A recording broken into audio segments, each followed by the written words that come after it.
செல்லதும் பிடிங்கிற போகிறாங்க வீடியோ எடுக்கக்கூடாது.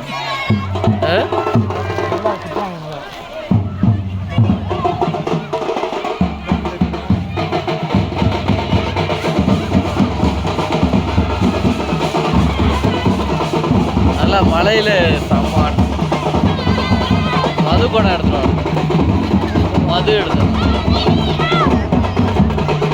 அதான் டேம்